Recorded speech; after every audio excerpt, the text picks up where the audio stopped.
What's up, everybody? Welcome to the Fan Club YouTube channel. I'm Will. I'm Austin. And I'm Lawson. We're going to be talking with athletes, entertainers, and creators about how they built a brand for themselves. So please make sure to like, subscribe, leave us a comment, and hit that notification bell so you never miss out.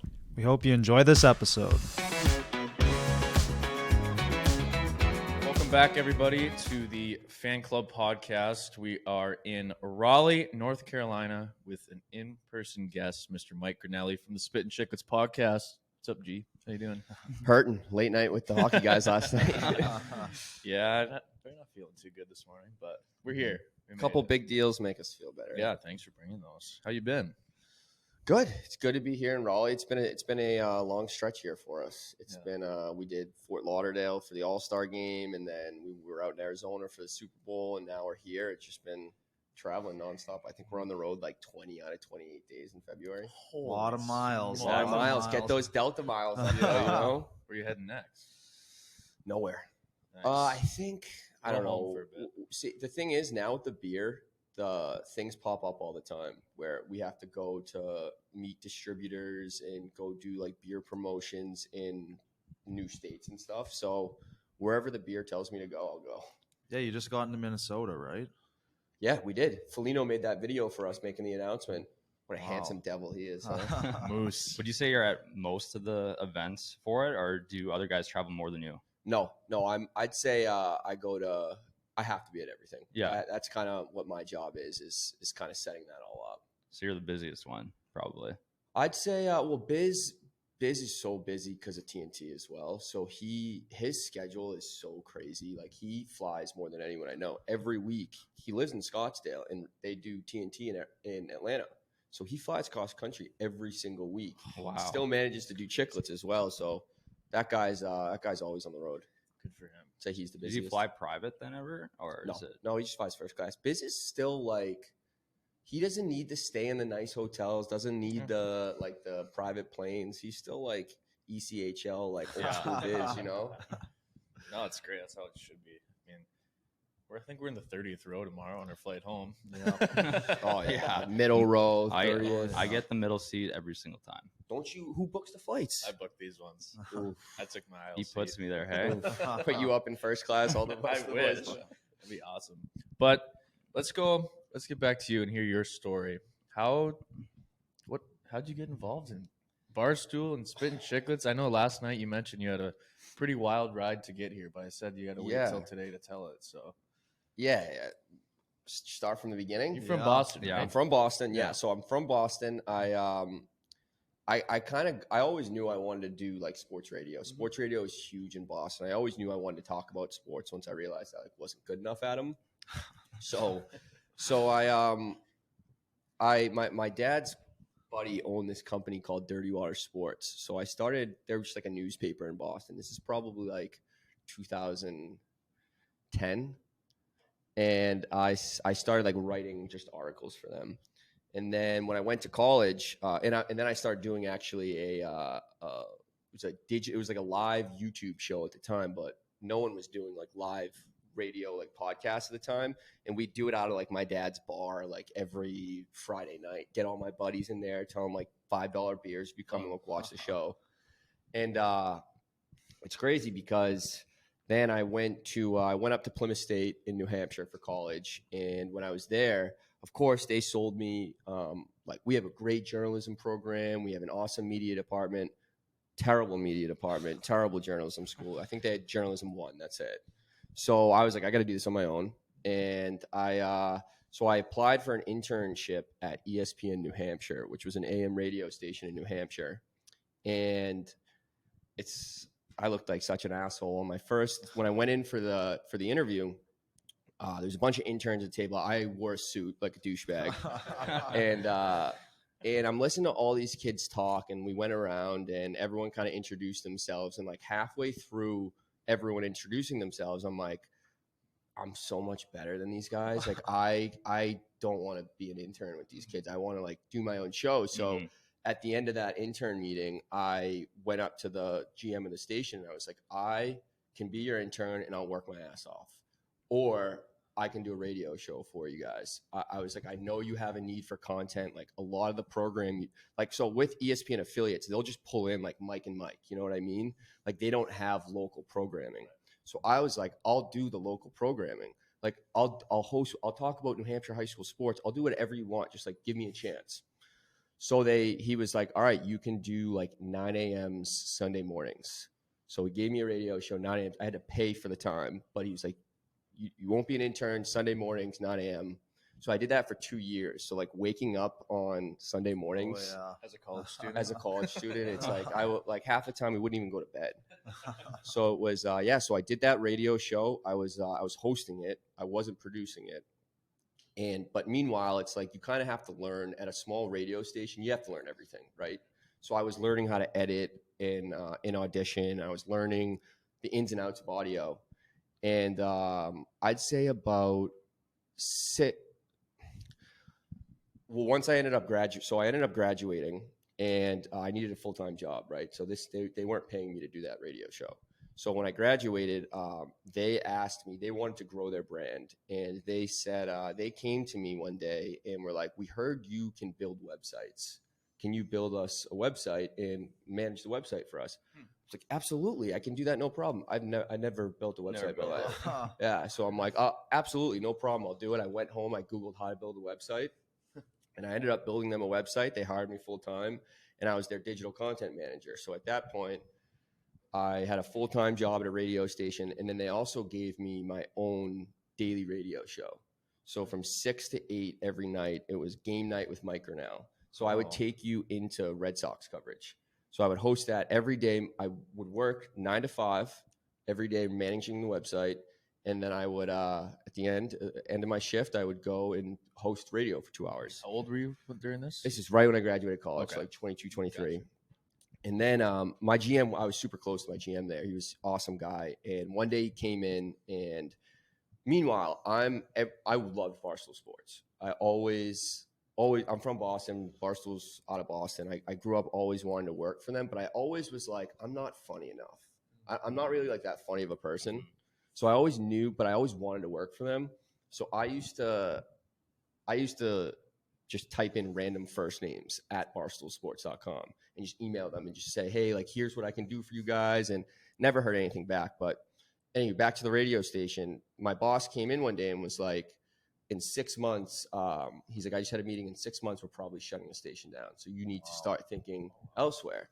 And I'm like, oh my God, I was cool with like working at that AM radio station forever and living in New Hampshire and, kind of just like doing the New Hampshire high school sports. And like, it was fun. I got to talk about sports but when he told me that like crushed me. And I went back into the like grind mode and started emailing everyone at Barstool again. And I got lucky. I was on Twitter one day and I saw RA put his email in his Twitter bio.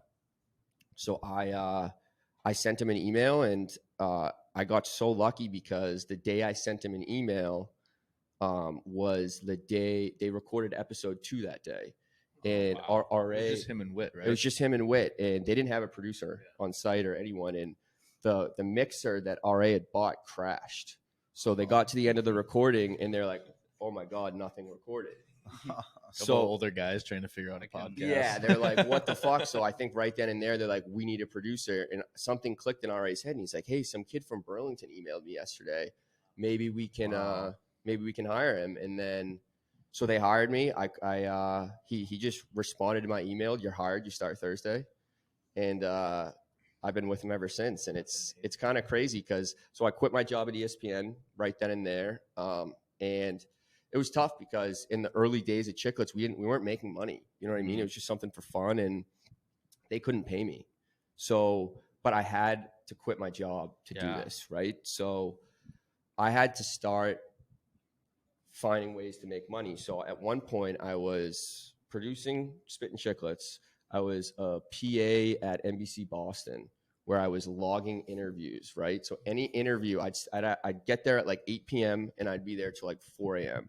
And after the games, when the Red Sox are doing their post game interviews, I'd have to transcribe every single interview. Oh, So I'd be there till like 4 a.m. just transcribing, and I'm like, I'm gonna kill myself. This is a nightmare. And so I was bartending. I was PA at NBC Sports. I was a PA. I was also PAing at Channel 7 News in Boston, and producing Chiclets, 4 jobs, That's crazy. Wow. making minimum wage at like all of them, and Whit and Biz started to. I mean, Whit and RA eventually started to pay me out of their own pocket, which was nice of them, and.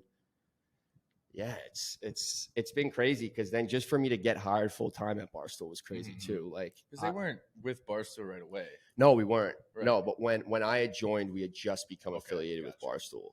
But for me personally, like I couldn't get hired full time at Barstool. They just I don't know what it was. They just didn't want to hire me full time. I had to beg and plead, and I would go in for interviews, and it's the best thing that's ever happened to me because I would go in for interviews to be the producer. Like I went in and interviewed at Barstool when I was working on Chiclets. I went and interviewed to be like the morning show when we had Barstool Radio to be the morning show producer. I didn't end up getting that job, but if I did end up getting that job, who knows? I might not be in Chiclets anymore. And Yeah. I don't know if you guys remember Young Page who used YP, but I also interviewed to be his like assistant basically. Really? I didn't get that job either. They told me no. And but again, that's the best thing to ever happen to me because if that happened, I wouldn't have been able to dedicate all my time and energy. Like it was a good thing that I was bartending and I was working these shitty jobs because it gave me the time. Well, it gave me the energy to be able to like put everything I have into Chiclets. You know what I mean? Like the mental energy, at least.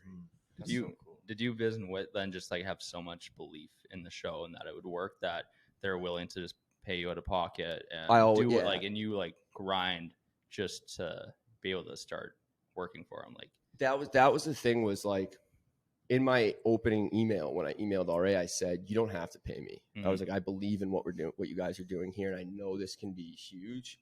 Never in my wildest dreams did I think 6.5 years later we'd have our own beer, vodka, we'd be touring the country, doing all these crazy things. But I believed in the brand, and I'm such a nerd, and we were talking about this last night. Is like I'm so into, and I always have been like, what's next and what's like podcasts. We got so lucky because we hit the perfect podcasting. Like there were no podcasts when we started doing this, and it was the podcast first boom. podcast I ever listened to. Yeah, Literally. And it was like we hit the podcast boom, and I remember it was like 2 years before Spittin' Chiclets, or maybe a year, I'd say a year before Spittin' Chiclets, I would always listen to Jared Carabas's Section 10 podcast. It was his baseball podcast. He did it with Pete Blackburn. And I'm like, this is the future. Podcasting's the future. So that's why I'm like, you don't have to pay me. Like, I know money will come. And that's something my parents always told me was like, do what you love. Money will come. Yeah. Like it's not worth being unhappy to like get a paycheck. You know what I mean? Mm-hmm.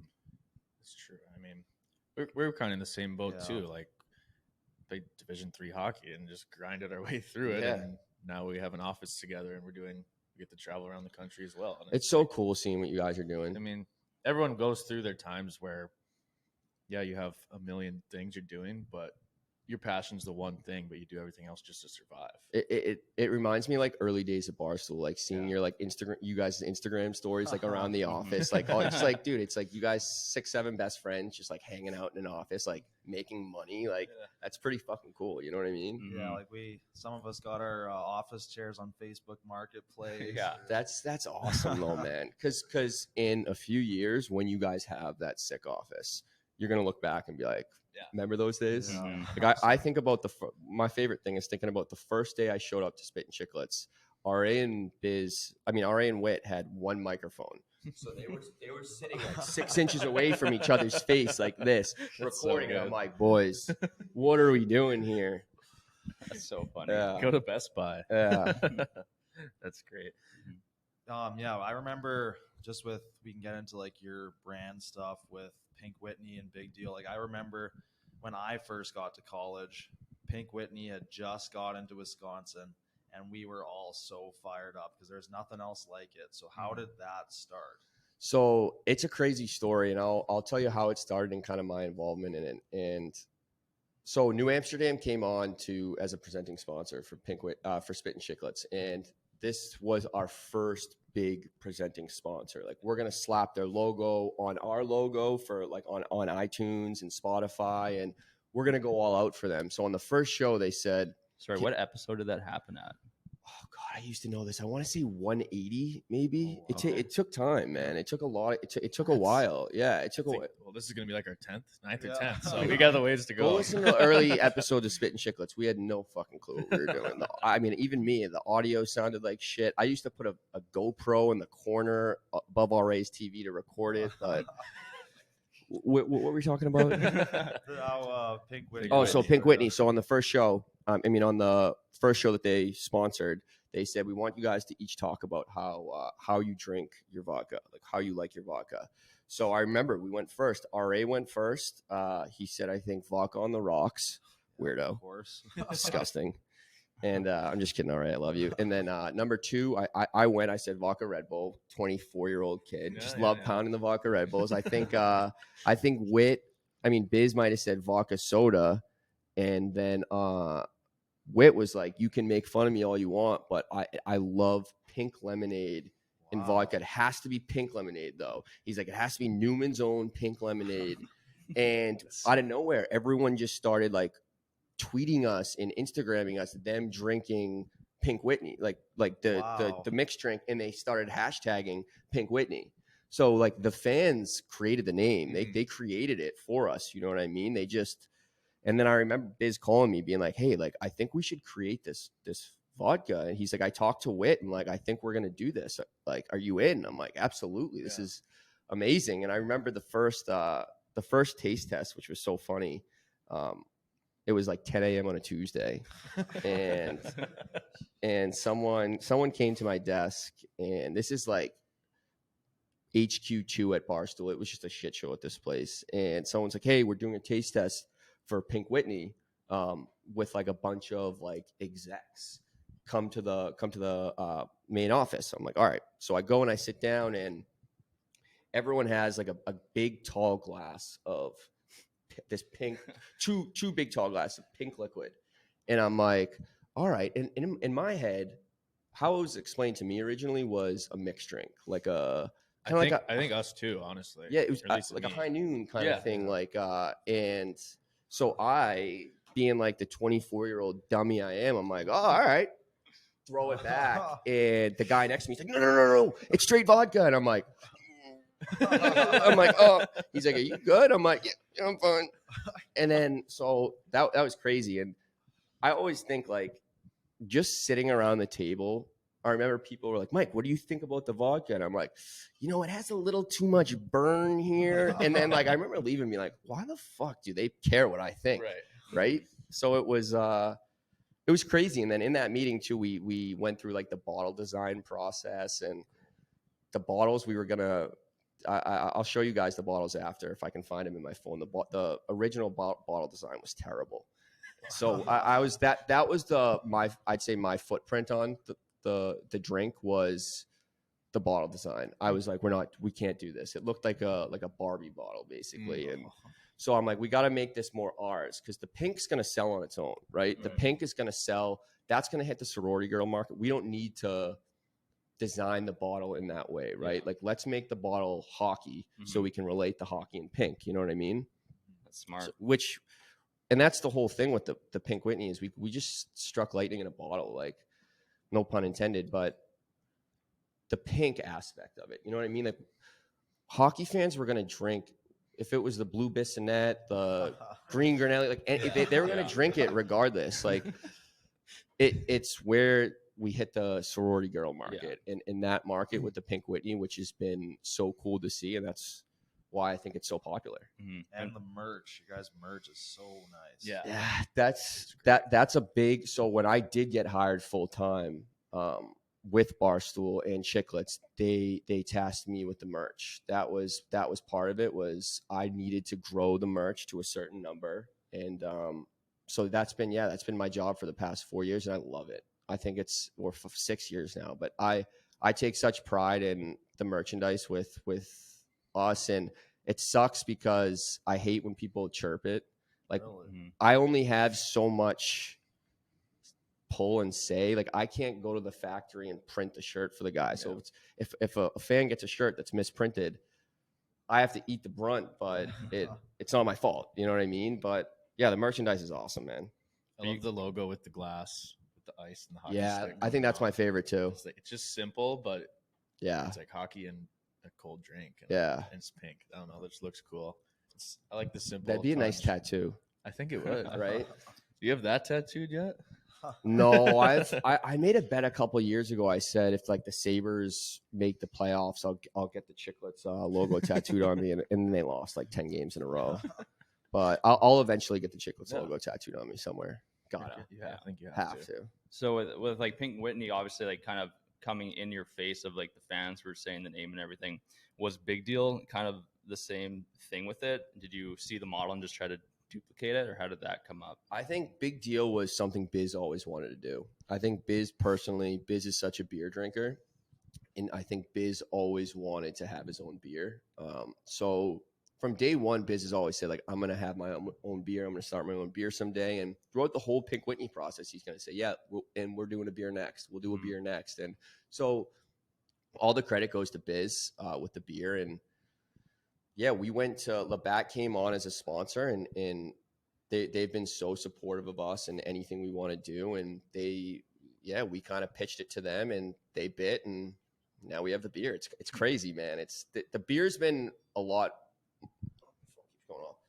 The beer's been like a lot funner process, I'd say, for me, because I've been a lot more involved in the beer now that I know the business, right? Like we've done Pink Whitney for 3 years now. I know what we need, where we need to be, like how we need to get there, and how it should look, and how we want to brand it, and how we need to market it. And it's been crazy because, like I said, like I started as an audio guy, and now I'm like working on like marketing a beer. You know what I mean? You guys did a great job in Buffalo. That was a lot of fun. That was fun. That was a great launch party. Yeah, that was a blast, man. That was thank you guys for coming to that too. Of course. That was a fun tournament to play in too. I can't wait for the next one just because it's going to be a blast. Next one's going to be sick. Next one, I can't say where or when, but it's going to be incredible. And that was cool because the Chiclets Cup came up during the pandemic. So I don't know if you guys know Ricky Hillenbrand from Bauer. Yeah. He's the best. And during the pandemic, Ricky sent me a pair of skates. He sent me a pair of Bauer blades, and I just would like, what are you guys giggling about? No, we just met him in Boston, like at the Winter Classic. That's why it's funny. He's a legend. But so he sent me a pair of blades. So over the pandemic, I was just like ripping around New York City in my blades, like making videos and stuff. Oh, I remember that. And I started the whole like blade gang shit, and it got like a little traction. And I remember I was sitting on my couch. To be honest, I was so stoned. And I called Biz, and I'm like, dude, like, we should do a street hockey tournament, like a roller hockey tournament. Like, I'm doing these videos, and like they're getting traction. Like, I think we can make street hockey cool again. Like, it's for so many years, it's like it's not cool anymore. You know what I mean? And he's like, 100%. He's like, let's do it. And like, that's the coolest thing about working with Barstool, Biz, Wit, the freedom that they give you, where you can just get high on your couch and call up your boss and be like, hey, I want to start a street hockey tournament. He's like, let's fucking do it. You know what I mean? And it was cool too, because Biz right away was like, let's do ball hockey too. And I'm like, no, just roller. And he's like, no, ball hockey too. You don't realize the market in Canada. And I'm like, oh, okay. And I looked into it, and I'm like, wow, there's a major market here. And next thing you know, we're in Detroit, then Buffalo, or Detroit, then Vegas, then Buffalo. And yeah, Buffalo was a blast. Yeah. Ball hockey might be one of the hardest sports to play. Yeah, how did you guys won it all though? You guys won. You won the C division. C div, so we'll move up. I think we mercied like 4 out of the 5 games or whatever. Dude, I put us in Vegas. Goodness. I put us in the D division, I think, and we had Patrick Sharp on our team. Talk about sandbagging. Oh yeah, the A division was pretty intense. I don't think we could play in those. No, I don't need a cross check to the neck. Yeah. Do you see Biz in them? They're like diving at each other, like laying each other out. Slap shots. not for me. That's why like we did the 4 divisions though. You know what I mean? Smart. Because there are people who want to do that, and I love it. But You played in the roller one. yeah, Buffalo, I right? played roller C, I think, in Buffalo, and like that's my speed. You know what I mean? Like I want to drink beers on the bench. I want to chirp people. I just want to like go out there and glide around. Maybe like make a couple passes, like I'm not out there to fucking win. No, I mean we weren't really either. Just C was not very good this year. No, it was a lot of fun though, and like that venue is just perfect. It was perfect, dude. So that's what kind of screwed us though. So like we set the bar so high, right? That venue was incredible. So we can't now take a lesser venue, right? So that's been a difficult thing I've been dealing with for the past since Buffalo, is finding a venue like that, like Riverworks in Buffalo, but not in Buffalo. And then you also have to put it in a place where it's like, can we attract people here? The timing of the year has to line up with Biz, Wits, and everyone's schedule and the sponsors. It's like, so it's. And you only have like a few month window in some places. Exactly. Winter. Exactly. But the next one will be cool. If we can, we have a couple contracts we need to get signed, but if we do, awesome. It's gonna be really cool. We'll be there. Yeah. Yeah. Can we guarantee this? You guys will be there if we. We'll be there. Yeah, we'll do our best. We gotta. I have The one business manager over here is like, I don't know. They gotta fork over some money for us to come to the next one. No, It worked out perfectly because we Body Armor sponsored our team. Oh yeah, I forgot about that. It worked out literally perfectly. That's awesome. Good for you guys, man. Real hydrated. Yeah. Love that Body Armor. Yeah, and we realized like that's what works well for us. It's like we go to these events. There's always brands there. It's like, hey, we're gonna show up. Like, can you sponsor us? Come here because we're gonna be at your event, right? So 100%. It's like that's kind of the model so far that's worked really well for us to like do all these trips and stuff. Like a Body Armor or Winter Classic, we were hanging out with Discover. Okay. Meet and greet at the Discover Fan Fest, and so we're. So who's running that like business end of it? Like, so I know you do that, right? So you're kind of the boss of everyone, right? Yeah, I would say something, but like with do you guys have like job titles? Like we make them up. We make them up, kind of. But no, like Will does like the brand side of things because. So you're reaching out to Discovers and stuff. I'm talking on all the meetings, setting things up. And we do have a manager. We have a manager, so like we've had one since in college. We were like so busy in college, so we got a manager for that, and now Will's like really obviously working a lot with him and doing learning it also. Right? So yeah, that's kind of. How old are you guys? 25. Okay, yeah. 25. Mm-hmm. Fucking right. Yeah. What are you? I just turned 30. Dang, I know. It's crazy. Dang. I know. Still firing up still with feeling us. young. I know. Feeling young. I still got that baby face, so I'm just gonna like. You gotta play hold into on that. to it. Yeah, I'll play into that. So you're kind of like the Swiss Army knife. It seems like you do a lot. Like, what is your day like on the road versus not on the road? What do you do? So it's funny. I was like thinking about that on the way over here. Like, if they ask me about my job, like, what do I say? Because it's different every day. It's like, and every year it changes. You know what I mean? It's like before, I was like these guys behind here, setting up the cameras, setting up I used to do that all myself. You know what I mean? I was the video, audio guy, and then as we've grown from a podcast into a business, I've now taken more of a business role, and a lot of people don't know that I'm not doing the editing anymore. I'm not doing a lot of the editing. And so it's funny when you look at the YouTube comments, and if we screw something up, it's like, fucking Grinnell, this idiot can't edit. And I'm like, I'm not going to throw my guys under the bus because I love our editors. A bunch of punches. Oh, I'll just eat the punches. Like, I don't left, care. Right, and center. Everyone's throwing shade at you. I don't mind it. Someone's got to do it, right? So yeah, my job now is, God, it's like, I like to say my job more is I manage the team, right? So it's with Biz and Wit and their schedules and their families, just making sure they have everything they need. And when we go on these trips and setting out like the itinerary before the trips, making sure their flights are all booked. And we have people at Barstool that book the flights and do all that kind of stuff for us, but it's just like kind of tying it all together. You know what I mean?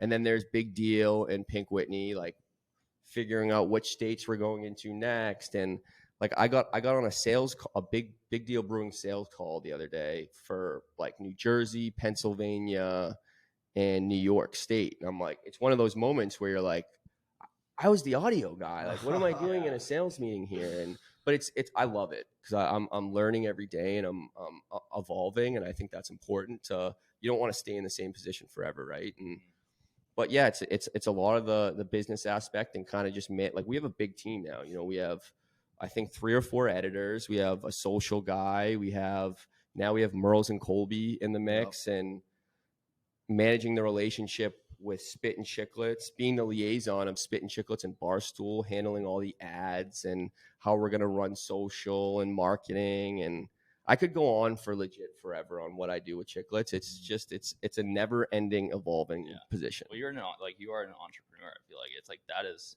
like it. And you don't realize that from like, just from social media, and you don't really truly know. It's like, yeah, I feel like that is exactly, you're doing everything and you're building this business. Yeah, that's People probably think you just go to events and get drunk the whole time. No, and I know it sucks, dude. It's like people like outsiders, they're probably like, that's Grinnell's job. Oh yeah, edits and drinks.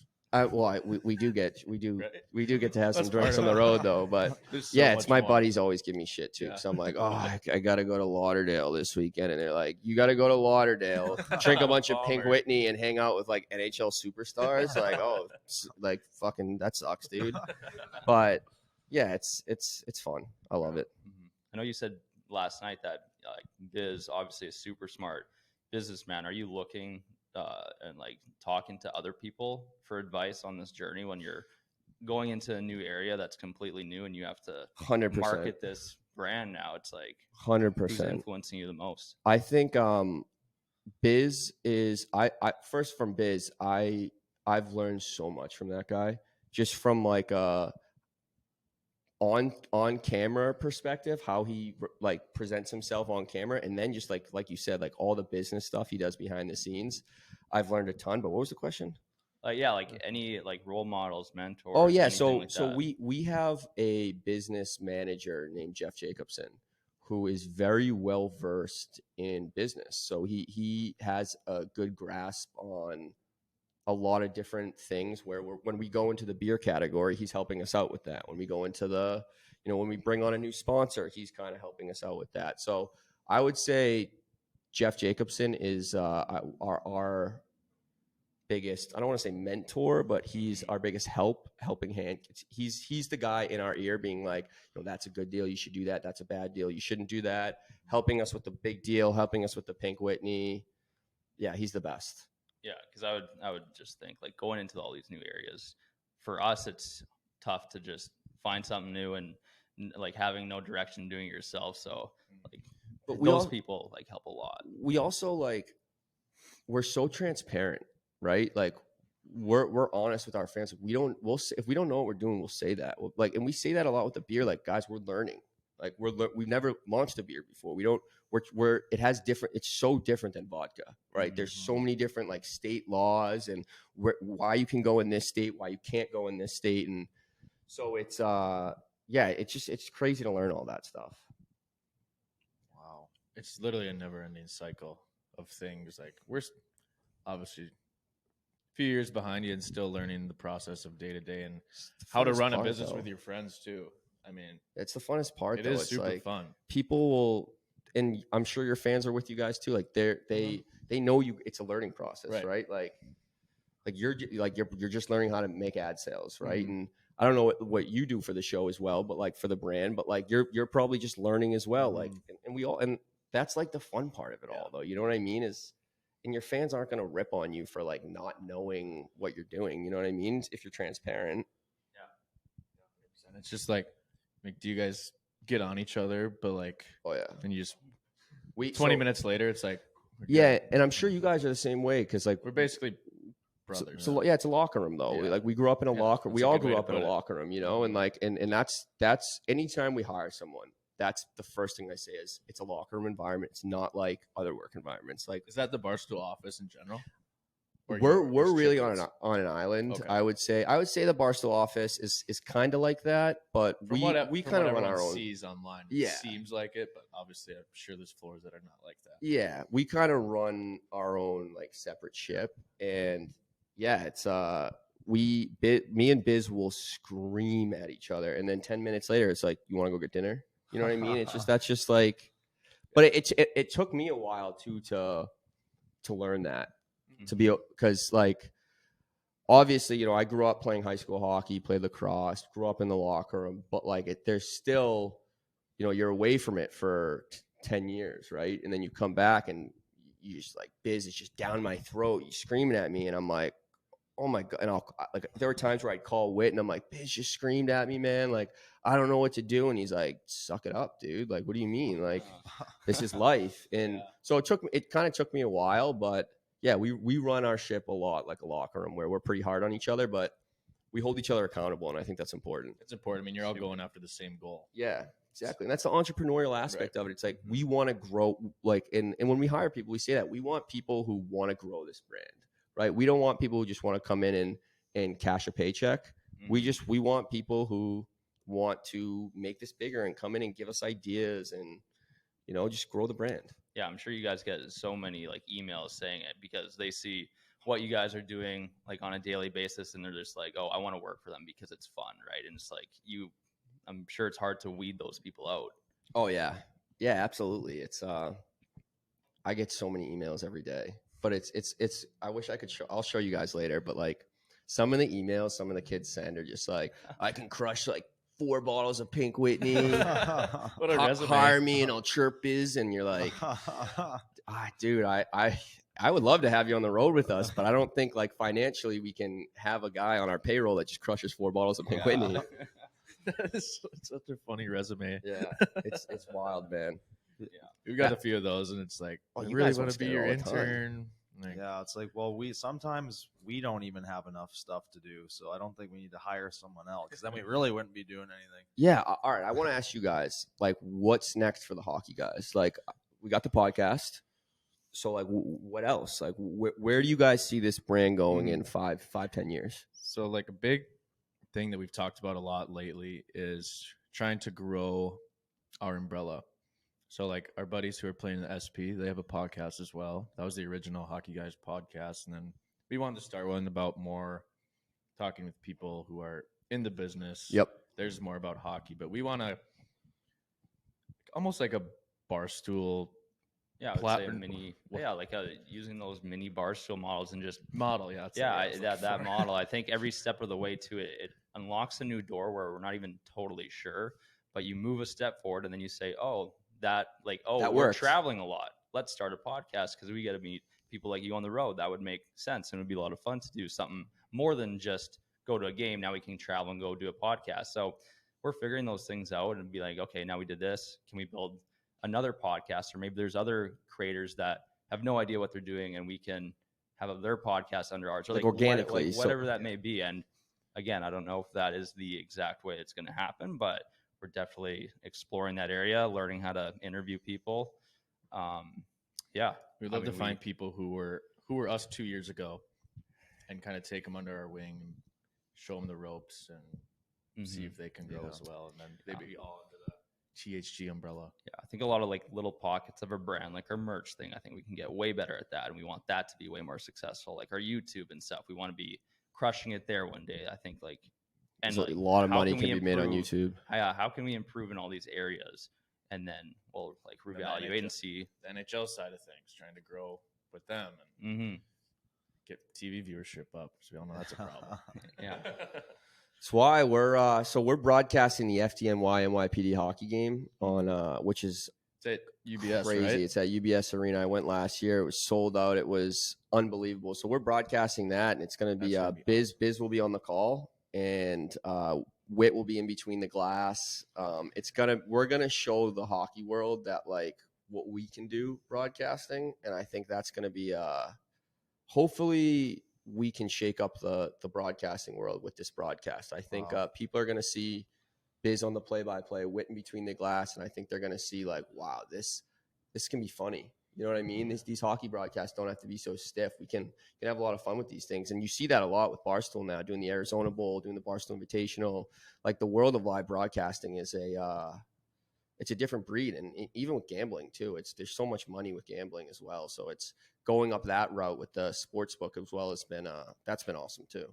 Yeah. I'd like to touch on whose idea it was to do the Sandbagger YouTube's episode. So I was just going to bring that up. So when you were talking about like like sometimes you know when you're growing the business, like you don't always know which way you're going to go, right? So that's kind of how the Sandbaggers came about. We were in Halifax with Crosby brought us up there to interview him and McKinnon, and Biz, Whit, Nate, and Crosby went out on the course, and me and Pasha were back at our video guy. We're back at the hotel, and Biz texted us after they were on like the second or third hole, and he's like, "Show up with the cameras, like let's just film this," because we wanted to like try and film it. And we showed up, me and Pasha. I was driving him around while he would film, and we got like a 15-minute video out of it, and we're like, wait, I think we have something here. Like this could be, we could do this like a lot. And we did. And I think as we grow, when we go on these trips, like you said, you go on these trips and you're like, let's start a podcast because we're on the road, and I look at it as we're on the road. So there's golf courses in all these cities, right? And there's guys we can play with in all these cities. So when we go to like Fort Lauderdale, like we'll try, like for the All-Star game, like on that Thursday we flew in, we did a sandbagger with Pasternak and Fiala, right? Because we're like, oh, we got 2 All-Stars, they're here, let's do it. So yeah, we just try to, and as Whit gets older and his kids get older, you have to give him a reason. I mean, the guy made $30 million. You got to give him a reason to want to come on the road for these trips, right? And hey, Whit, you can play golf for the first day we're there with, 3 of your buddies and drink your vodka the whole time. It's how can you say no to that? Yeah, I think a big thing is, like you said, it's like the problem of like Whit needing something to do, and it just you fit in the golf course and you find things like that to make it enjoyable, because at the end of the day, like everybody needs to be continually enjoying it. And I think that's guiding what we do a lot too, is that, hey, we started this and we get excited to interview people and do a podcast. So it just makes sense. Like that's why we're doing it too, is we enjoy this. So do you guys got any big guests coming up or anything? I would say no, probably not. No. Do you guys have a studio at the office there? Yeah. That's nice. Yeah, that must be awesome. Yeah. We're just trying to get some episodes out, and like how often do you release it? Once a week? Every Monday. Yeah. Love that. Yeah, once a week. Yeah, we've done we've done comedians, college athletes, someone who plays for the Savannah Bananas, the baseball team. That's the Savannah Bananas are a wild story. Yeah. You think that model could work in hockey? We were thinking about it. Is that where the hockey guys are going next? Well, we've had many comments being like, you guys are like the Savannah Bananas of hockey. Obviously, we don't have the league thing, but people like asking like, you guys should make a league like that, or you guys should do what they do. And we're like, how could this work? So we thought about it. Do you guys know how big you guys are? Like, so for example, like I never know how to respond to that if question. my girlfriend, like I told her, I'm like, oh, I'm going to do an interview with the hockey guy. She's like, oh my God, that's awesome. But if I'm like, I'm going to do an interview with Connor McDavid, she's like, who's that? You know what I mean? Like, I swear to God. And like, so like, and that goes for most of her friends or my friends that are a lot of girls know you guys, which is awesome. But yeah, dude, you guys are huge. Like for my girlfriend just to be like the hockey guys. Oh, I know that. You know what I mean? Like, she knows nothing about hockey. I think that TikTok world and like fame on TikTok, when you like come from there, it's just a different type of like people look at you differently depending on if you're like a celebrity versus a TikToker. I think like the reoccurring people seeing you so much because you post every day for years, and it's just like, and people scrolling, addicted to scrolling, so they see you so much. I think it just kind of like makes that different. Was it tough with when your guys went to the SP? Like, is it tough to like separate the team? Like were they super involved in the video making process? Or we've gone through like, I mean, it's like when basically they traded to a different team. That's what it seems like. Yeah, right? that sucks. We're all up in Minneapolis. They're down in Alabama. When the season ends, will they come up with you guys? Yeah, we're gonna do. We're actually all running a marathon together in our where we started in Duluth, Minnesota. Full marathon. This is supposed to be my first week of training. Yeah. Yeah. This guy's in training right now. We're all in training right now. It's You only should have seen it's this only guy at the 18 bar last night. It's He wasn't only in 18 training. weeks away. Yeah, so that's going to be like a little reunion type deal. And like I said, it's where we started. So we'll probably go back to a lot of spots where we did our videos. and So think it'll be a kind of of cool event. this Who's group- vlogging it? Are you going to think vlog of the this marathon? Exactly. I was just Oh, gonna yeah. say, think of the content out of this group of people running a marathon. Oh, I know. Who do you think out of all you guys wouldn't finish? Oh man. I don't know. We'll I see. actually think it'll be him. I Yeah, think so. we have I'm a couple terrified. guys that are like the ones that are playing pro too. That like, and their season could go for a while. Yeah. So you're not going to run and play a hockey season, Yeah. right? So they're talking about going into it cold turkey, no training, and I'm Oh my like, you're probably just gonna God. like end up breaking your leg or something. Tavern Johnny, train, please. Train, Do boys. something. Train. We need you. Yeah, you guys don't need that. We'll see though. Yeah. We'll see how June goes. I got a quick question, switching gears a bit. I saw you're on a plane with Loud Luxury, and I saw that on your TikTok. What is that? What has been like the craziest like wow moment of like this whole journey, or like something that was just wild? Man, there's been a few. Like- I think I'll tell you my top three. I think when we were in Halifax, we went out to dinner with Sidney Crosby and Nathan McKinnon, which right there, just to be at the table with them was the coolest thing in the world. And you guys know how it goes. You guys are on the road a lot. Like sometimes the big dogs are at one end of the table, the quiet guys are at the other. The conversation's all down one end. Sometimes the quiet guy, you know what I mean? So that's kind of how it was. It was, Biz, Nate, Whit, Sid, all, kind of sitting down one end of the table, yucking it up. But I was next to Crosby. And at one point in the meal, he just kind of stopped halfway through and completely turned his back to Biz and the other guys and looked at me and he's like, "So Mike, tell me about yourself. Like, how did you get into this?" And I'm like, "Why do you care?" I was so shocked that, especially, I grew up a Bruins fan. I hated Sidney Crosby. So it was like for him to be so nice to me and welcoming, and that was a crazy moment. I would say, yeah, number two would be, I think, the private plane with Loud Luxury. Mm-hmm. I think that's been so cool with those guys because I met them at a club in Boston. I was with Biz and they came up to me. They're from Canada and they're like, "Hey, is that Paul Bissonnette?" And I'm like, "Yeah." And they're like, "We're from Canada. We're huge fans. Can we take a picture with them?" I'm like, "Yeah, sure." And they're like, "Well, we're going on stage like right after this, like hang at our table." And I'm like, "Oh, like who are these guys?" And then they pop up on stage, play body, and I'm like, "Oh my God, it's these guys." And so yeah, and then one thing led to another. They were in New York one day, and we went out to dinner, and they had just, I believe this was the reason, they had just signed a deal to they got like the official remix for one of Justin Bieber's songs. Wow. I forget the name of it off the top of my head, but they're like, we have a PJ going to Vegas tomorrow. Tomorrow morning, you want to come? And I'm at dinner, and they're like, "You can bring a friend." And I'm like, "All right, like sure." Called my roommate, who was he had just gotten on the train to go back to Boston, so he couldn't join me. So yeah, I went on the plane with the boys, and we've been really good friends ever since. It's been really cool because, like I said, I met them in probably 2018, 2019, 2019 maybe. So seeing their rise has been really cool, and they've seen our rise too. So we've kind of like both had this like rise together. And I think it's Joe and Andrew are the best. It's been really cool to have a friendship with those guys. And yeah, on that PJ, it was because we've flown private a couple times with Chiclets.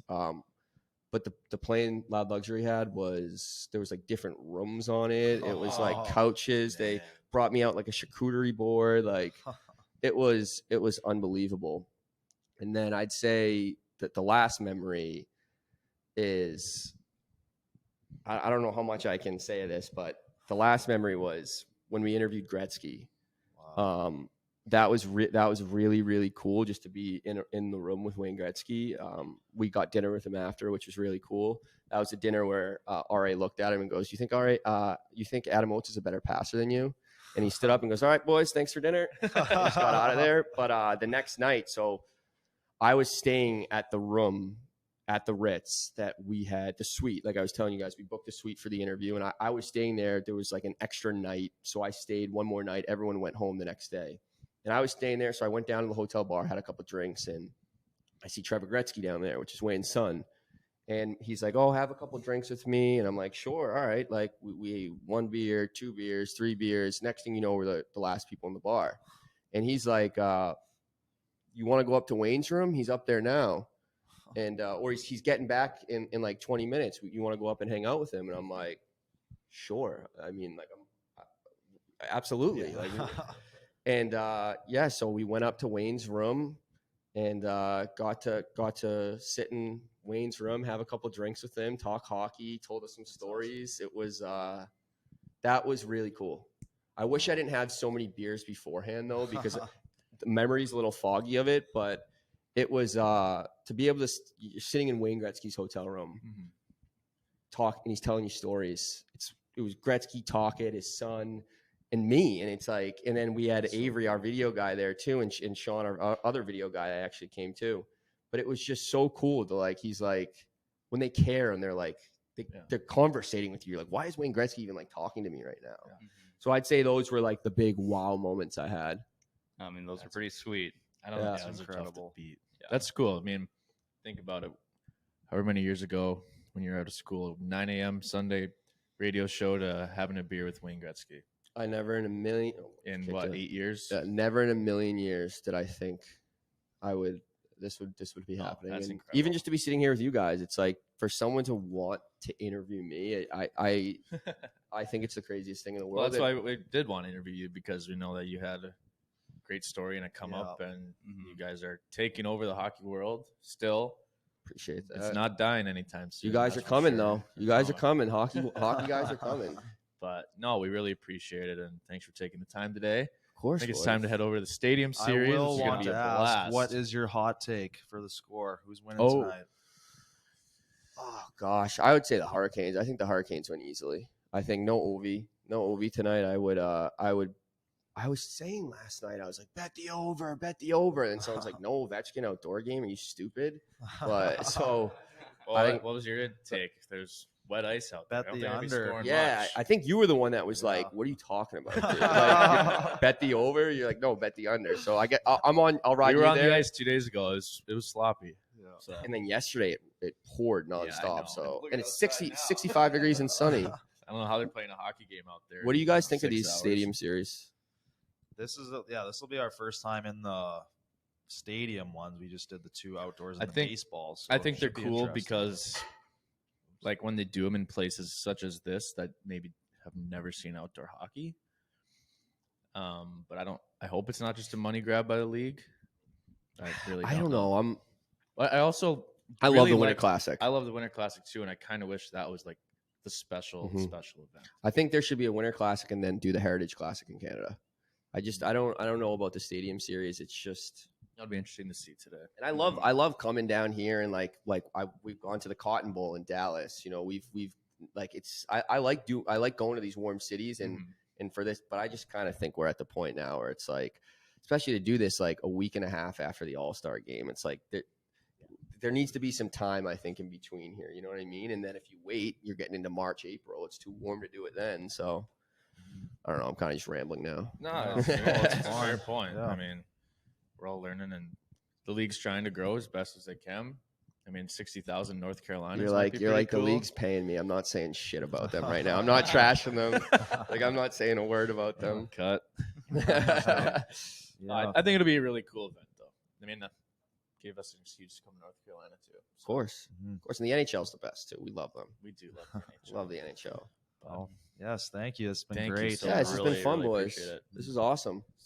We could probably do this for like 4 more hours. I know. I was just thinking in my head, I'm like, I could go all day talking. That was the fastest 50 minutes ever. Yeah, so you can find our boy Mikey here on social media through Spittin Chiclets. He has his own account, posts a lot of great content, and follow his journey along. Follow me on TikTok. I got to get my TikTok. What's your TikTok? It's just I think it's just Grinnell.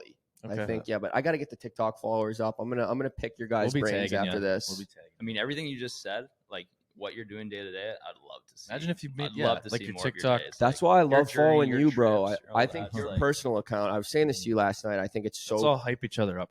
Yeah, right. little tummy sticks. But I love following like the day to day, like when you're like showing the business and how you're running it and stuff. And so yeah, maybe I will start doing that.